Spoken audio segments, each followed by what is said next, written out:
Welcome to the Brota's Creations YouTube channel. Hi, today I'll be showing you how to customize a product in our store.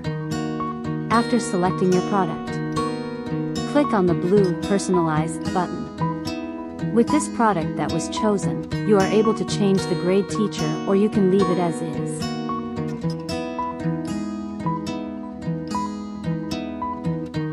Next, I'll change the name of the teacher to my information. Then I'll move on to the From section, where I will enter the name of who the item will be from.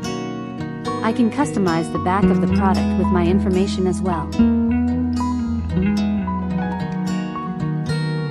Once I have completed adding my information, then I'll go ahead and add it to the cart.